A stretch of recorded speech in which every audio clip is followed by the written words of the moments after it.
సమావేశాలకి media సాక్షిగా మన Andhra Telangana media సాక్షిగా అందరూ సాక్షిగా మేము బడ్జెట్ సమావేశాలకి పోవడం జరిగింది. మేము గవర్నర్ గారిని, ఎందుకంటే రాజ్యాంగం ద్వారా ఆయన గవర్నర్ గారు అక్కడ ప్రసంగం చేసేకి వచ్చినారు, ఆయన ద్వారా ఎట్లో వీళ్ళు ఈ కూటమి ప్రభుత్వం మా నాయకుడు చెప్తున్నాడు,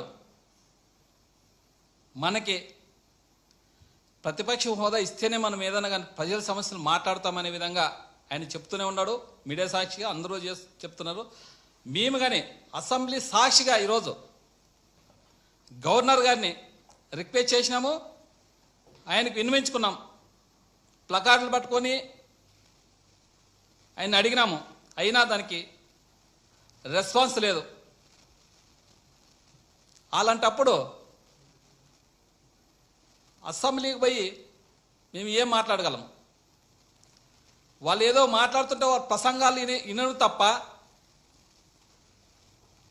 ఏదన్నా కానీ మాట్లాడే అవకాశం వస్తే కదా అక్కడ అసెంబ్లీలో మాట్లాడేది. మేము మాట్లాడాలని చాలా సమస్యలు ఉన్నాయి. ఈ అరాచక పాలనలో, ఈ దుర్మార్గమైన పరిపాలనలో ఈరోజు ఎంతోమంది గోడాడుతున్నారు. మాకి గ్రామాలకు పోయి తెలుస్తుంది. అలివిగానే హామీలు ఇచ్చి